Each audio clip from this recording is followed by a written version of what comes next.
Hi everyone, this is Pete here. The market has been whipsawing due to the Russia-Ukraine invasion and potentially Fed increasing their rates. Now as investors, what should you do? So today I'm going to share my top 5 investment asset class for you, all the investors out there. Firstly, let's talk about what can potentially happen from here. Now, in my view, regardless of the outcome of the war, the sanction that many of the countries impose on Russia is likely to continue to send a very strong message. But the key thing is this. Right now, all the sanctions that we know of excluded one type of commodities, and that is oil and gas. So with sanctions likely to continue, if it escalates into oil and gas, it will cause the market further uncertainty. Now, why is that the case? And that's because Russia actually accounts for 8% of the global production of oil. Now, if oil sanction happens and the other oil producing nations refuse to increase their production, we do expect oil prices to increase. And this will rapidly increase the inflation across different goods. For example, your food, transport, housing, utilities, you name it. And the world, as much as we love to, is not equipped to switch to 100% renewables just yet. And even going electric will not save you in this case because guess what? Most of our electricity right now still come from burning fossil fuels. So what does this mean for the market? Now, in times of inflation, asset prices will rise pretty quickly and your purchasing power will drop equally fast. So unless your income is rising rapidly, I will start buying some assets over here and minimize holding cash in the long term. Now, in addition to war, there's also another worry about Federal Reserve increase their interest rate. Yes, I think the Federal Reserve will continue to increase their interest rate, but to a lesser extent. Definitely less than the 7 rate hike that the market has already factored in. And furthermore, there has been very little correlation between rate hikes and market returns. So with the whole Ukraine-Russia war ongoing and its implication on oil prices, and the Federal Reserve potentially reducing the number of rate hikes, I am looking to invest even more in this current environment. So let me share my top 5 investments going into this period. Number 1, let's talk about safe havens such as gold and silver. Now, this metal has been traditionally viewed as very safe asset, and historically they have performed really well during inflationary periods and times of uncertainty.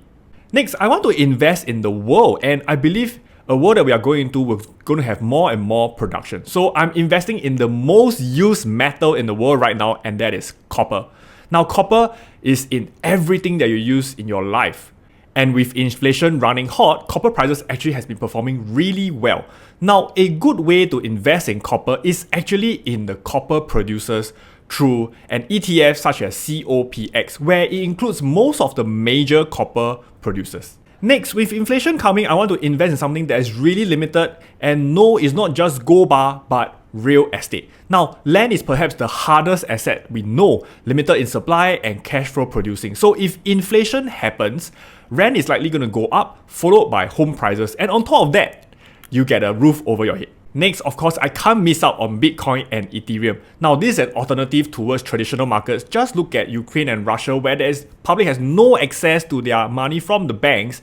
They actually turn towards cryptocurrency. So I think this war has accelerated the adoption of cryptocurrency in the European nations, and I think generally it's going to be good for BTC and Ethereum. Next up, I would say one of the easiest way to invest is to invest in the broad market such as the S&P 500 or the Dow Jones Index.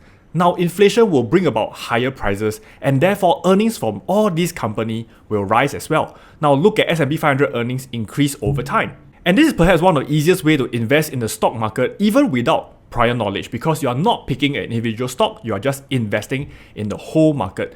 And really, you will only lose money in the long run if the whole world collapses on you. And for those of you who are adventurous enough like me, you can also consider looking at the Russian index right now known as RSX. Last but not least, as I mentioned, with oil prices going up, we cannot miss out on the energy companies. As much as we want to go green, majority of energy still comes from oil and gas. And with the war in Ukraine, there's much pressure on the oil prices going higher and higher. And a straightforward way to invest in oil and gas is through ETFs such as XLE and OIH, where you invest in producers of oil and gas. Now finally, the question is, do I have to invest in all of them? And the answer is no. You should only invest in what you understand, and those that I've shared in this video are really the simplest tool that you can find in the market right now. So I hope this helps you through the turbulent times. Our hearts really go out to people in Ukraine where the innocent citizens are suffering, right? We all pray for an early resolution of this conflict and everyone can go back to the peaceful life again. So if you find this video useful, like and subscribe, and I'll see you guys next time. Bye!